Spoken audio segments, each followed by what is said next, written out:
And at this point, I'm going to turn it over to Lee from Glean, who is going to do his presentation. And I'm starting the timer now, Lee.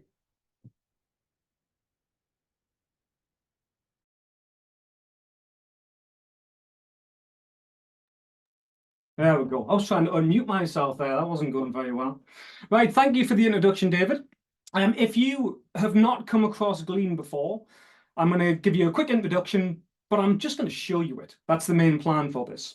So Glean's a tool that helps people who find note-taking challenging. And it is used extensively all over the world already. We've got hundreds of thousands of people already using this. It's a very popular note-taking solution. And there's a few reasons for that.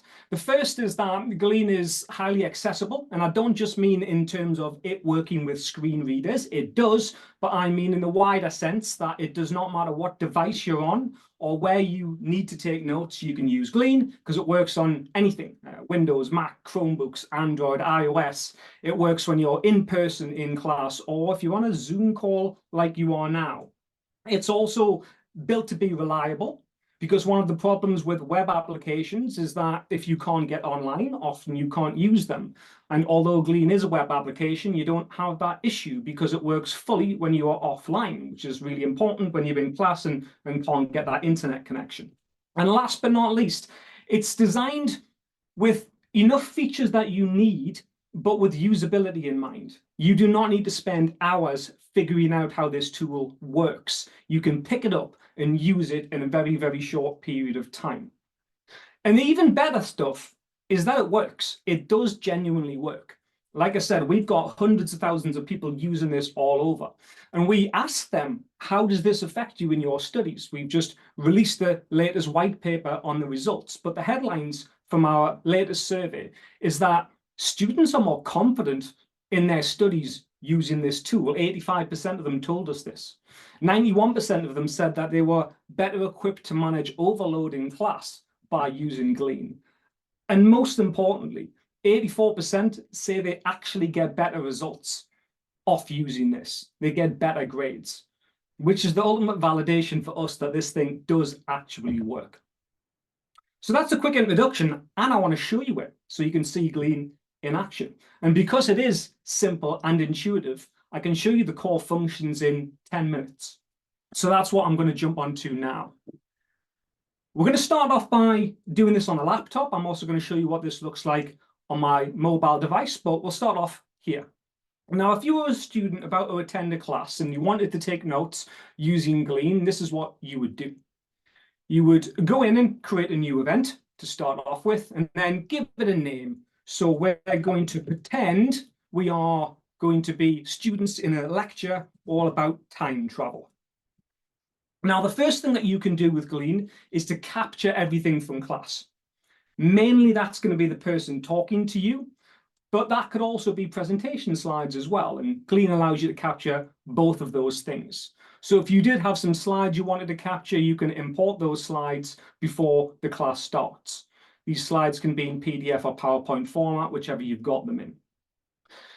Next, when class starts, you start recording.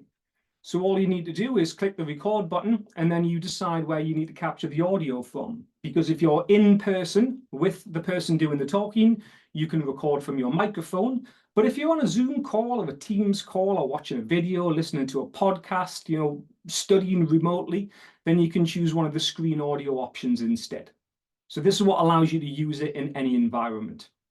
In this environment, I'm in the same room as my computer naturally, so I will use the microphone option. So as soon as I start recording, Glean now captures absolutely everything that's been said, and it visualizes all of this audio on the screen. So those gray bars you see appear here is just a visualization of what I'm saying right now. And there's a lot of benefit to recording everything, because if you are capturing everything that I'm saying, you now don't need to worry about writing it all down. And it's pretty impossible to write it all down whilst listening to me. So the technology means you don't have to do that. But the idea isn't just to record and do nothing, because if you listen to me for an hour in a standard, classroom length, and you just recorded me talking for an hour, then you've just got one big long audio file to try to hunt through afterwards, which is a bit frustrating and time consuming to do. So what you do with Glean is you take some very brief notes alongside this audio recording, and it's very, very simple to do. I'm going to show you how. So the first thing you can do is, if you're using Glean alongside presentation slides, you can make sure that the slides and the audio are aligned. So if your teacher went to the next slide in the presentation now, you could go and post that slide into your notes. And as you can see, it posts the slide heading here, it shows you it, and it posts the slide heading in here. And if you did nothing else other than that, then instantly you'll start to organize all of this audio, because instead of it just being one big long audio file, it then gets split into all of the relevant sections linked to the slides. So that's a very simple way of doing it. If you don't have slides and you want to achieve the same result, so I use this in meetings and I like to split things up based on agenda points, etc., you can use this heading function to achieve the same thing. If you want to be a bit more specific about notes, though, you have another couple of options. Favorite one to use is this one, the important label. So if you were recording me now and I said something and you thought, ooh, that's important, I might want to go and listen back to that again later on, you can pinpoint that moment by clicking on this important label.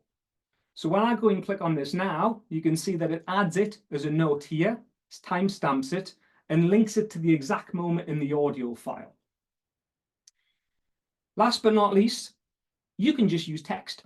If you prefer to be a text-based note taker, you can just start typing. So again, if I said something which was really important, you could maybe start typing, that's a key point, and then just hit enter.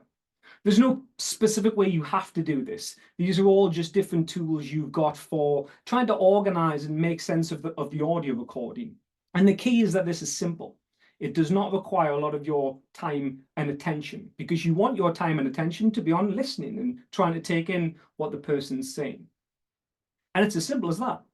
You don't need to know anything else about using this live in the moment. So I'm just going to stop the recording there. What I am going to do, though, is jump over now to show you what this looks like on a mobile device. So this is just my iPad that I'm projecting to the screen. This could be an iPhone, an iPad, or an Android device. I just happen to have an iPad. And just to show you that, you can do that on here as well.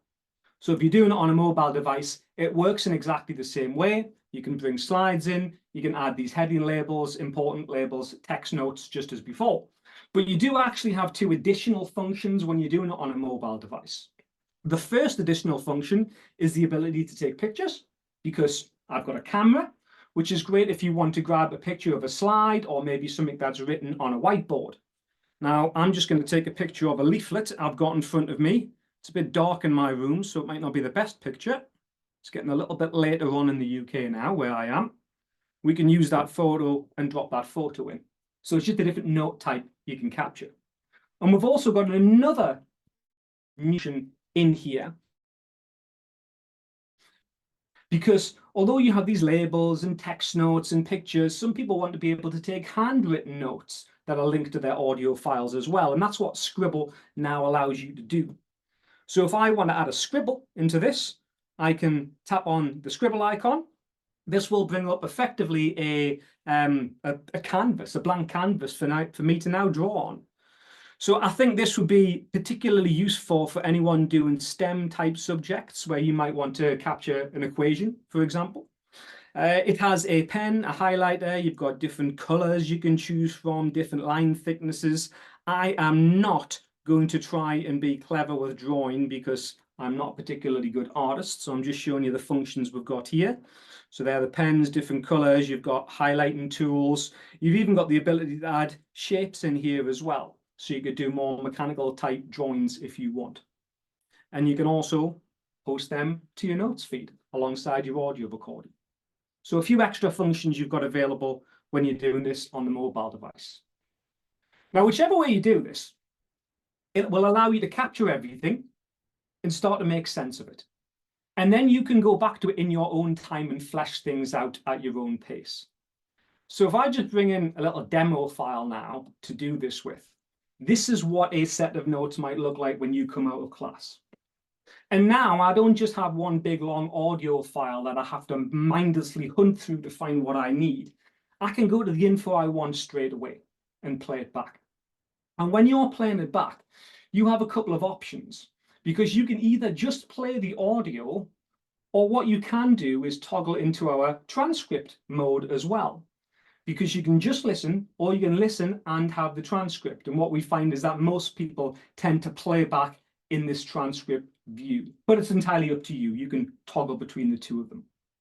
So let's say I was just reviewing this now.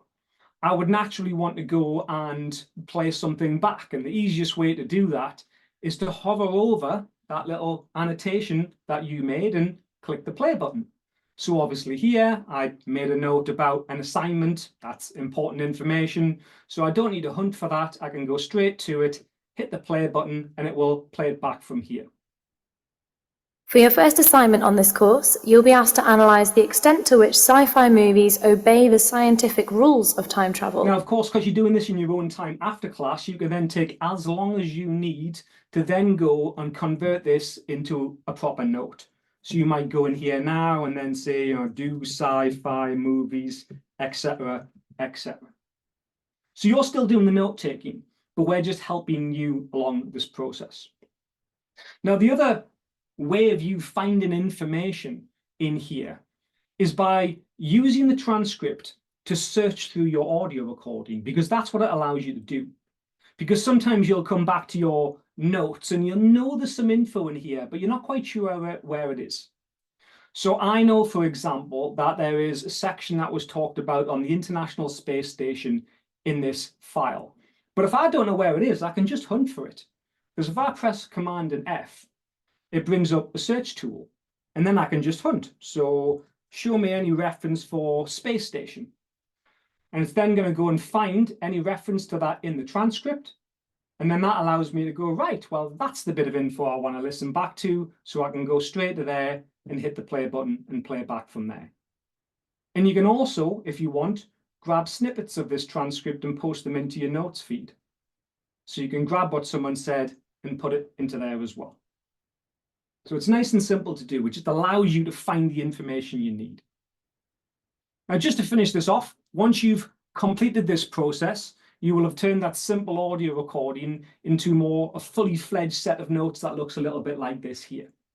Now, when you've got to this stage, we've got a reading view, which will then allow you just to read through your notes. So it strips away all of the audio and the transcript and everything else and just shows your notes. And we have another excellent new function in here, which people will find useful, and that is a quizzing tool, because naturally you want to test yourself on your knowledge of your recording. So we've got an AI generated quiz you can now use in here called QuizMe. So you could literally go in here and say, right, I want to test myself on the content of this. So I'm going to go in here, start the quiz, and then it will generate a series of multiple choice questions. And then you just go through and click to try to answer them. Now, I am not going to try to answer them quickly here. I just want to show you what it looks like. You go through, it tells you if you get them right, tells you if you get them wrong. It initially does 5 questions, and then when you get to the end, you can show the results. It tells you what you got right, tells you what you got wrong. Obviously, that can then help direct what you need to go and review afterwards and relearn. You can then retake that same quiz, or you can generate a new quiz based on the same content. So it's encouraging you to not just mindlessly read through notes, but to really test your knowledge on the lecture or the class that you've attended as well. And that is Glean in a nutshell. I'm going to post a link into the chat after this, but what I would encourage you to do is to try this for yourself, because we can give you a free demonstrator account. I think there's nothing better than just giving this a go, and you can see the benefit. So I'll put a link in the chat where you can go and request one of them if you don't already have one. And yeah, give it a go. And that's me done. Lee, how do they reach you? I will put my email address in there as well. Okay. So I'll give you my email address and a link to request that account. And then if you've got any questions, etc., you can drop me an email.